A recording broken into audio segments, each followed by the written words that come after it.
बिस्मिल्लाहिर्रहमानिर्रहीम। अस्सलाम वालेकुम dear students, this is lecture number 1 for chemistry class 10th और आज हमने chapter number 9 chemical equilibrium chapter का नाम है और इसके एक्सरसाइज के MCQs करने हैं। Notes page number 1। तो पहला आपके पास MCQ है, the characteristics of reversible reactions are the following except. आपके पास 4 ऑप्शंस गिवन है और सवाल ये किया जा रहा है कि रिवर्सिबल रिएक्शंस की कौन सी कैरेक्टरिस्टिक्स हैं इनमें, और यानी सब जो है वो रिवर्सिबल रिएक्शन की ही कैरेक्टरिस्टिक्स हैं, लेकिन एक ऐसी है जो उसकी नहीं है। तो इसमें जो ऑप्शन ए है वो राइट ऑप्शन है, products never recombine to form reactants.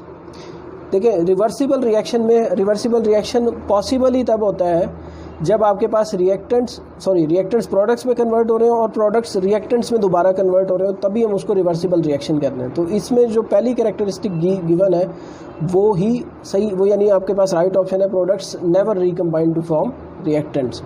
यानी रिवर्सिबल रिएक्शंस में ये स्टेटमेंट रिवर्सिबल रिएक्शन के लिहाज से गलत है, इसलिए हमारा जो राइट ऑप्शन है वो यही बनेगा। फिर option MCQ number 2, in the lime kiln the reactions CaCO3 calcium carbonate arrow CaO plus Ca2, it is a decomposition reaction of calcium carbonate, यानी calcium carbonate decompose हुआ CaO calcium oxide और CO2 gas carbon dioxide gas goes to completion because। अब सवाल ये किया जा रहा है कि एक लाइम किल्न है, किल्न मीन्स यहाँ पे चिमनी आप कंसिडर कर लें उसे, ठीक। तो इस लाइम किल्न में एक रिएक्शन हो रहा है कि कैल्शियम कार्बोनेट डीकम्पोज हो रहा है अपने 2 कंपोनेंट्स में। सवाल ये किया जा रहा है कि ये रिएक्शन कंप्लीट क्यों हो जाता है। देखिए, रिवर्सिबल रिएक्शन कभी भी कंप्लीट नहीं होता और उसकी रीज़न ये होती है कि प्रोडक्ट्स जो है वो दोबारा रिएक्टेंट्स में कन्वर्ट हो रहे होते हैं। लेकिन यहाँ पे जो राइट ऑप्शन है उसकी वो रीज़न गिवन है, option C, CO2 escapes continuously. क्योंकि आपकी चिमनी जो है ऊपर से वो क्लोज नहीं है, यानी सिस्टम क्लोज्ड नहीं है, तो CO2 जो प्रोड्यूस हो रही होती है वो कंटिन्यूसली उस सिस्टम से बाहर जा रही होती है, जिसके नतीजे में CaO के साथ कंबाइंड होकर दोबारा CaCO3 नहीं बन रहा होता। इसलिए इस रिएक्शन को हम कहेंगे दिस इज़ इरिवर्सिबल रिएक्शन, और ये इसी वजह से कंप्लीट होता है क्योंकि CO2 कंटिन्यूसली स्केप कर रही होती है। फिर MCQ number 3, for the reaction 2A + B double arrow 3C, ये एक रिएक्शन दिखाया गया है जिसमें A और B जो है वो रिएक्टेंट्स हैं और C प्रोडक्ट है, और ये जो पहले 2 और बाद में 3 इस्तेमाल हुआ है, ये बेसिकली केमिकल इक्वेशन को बैलेंस करने के लिए न्यूमेरिकल वैल्यूज़ यूज़ हुई हैं। The expression for the equilibrium constant, equilibrium constant के लिए आपने एक्सप्रेशन लिखना है। सबसे पहले तो आपको पता होना चाहिए कि इक्विलिब्रियम कांस्टेंट के एक्सप्रेशन को Kc से डिनोट करते हैं, और इसमें न्यूमरेटर यानी कि ये जो आपके पास डिवीजन की लाइन है, इससे ऊपर आप प्रोडक्ट्स लिखते हैं ब्रैकेट में, उसके बाद नीचे जो है डिनोमिनेटर में आप रिएक्टेंट्स लिखते हैं, वो भी ब्रैकेट में लिखते हैं अलग अलग। फिर उनके ऊपर जो भी उनकी न्यूमेरिकल वैल्यूज़ इक्वेशन में गिवन होती हैं वो पावर की यानी उनके कोफिशिएंट्स को हम पावर की फॉर्म में लिख देते हैं। तो इसका राइट ऑप्शन है ऑप्शन डी, इसमें पहले हमने प्रोडक्ट ऊपर लिखी, फिर उसका ब्रैकेट डाली, ब्रैकेट जो है यहाँ पे मोलर कंसंट्रेशन को शो कर रही होती है, और उसके ऊपर हमने उसके कोफिशिएंट की वैल्यू लिख दी एज पावर। फिर नीचे डिनोमिनेटर में हमने पहले रिएक्टेंट को लिखा A, अब इक्वेशन में उसका जो न्यूमेरिकल वैल्यू था वो 2 था, यहाँ पे हमने उसको पावर में लिख दिया।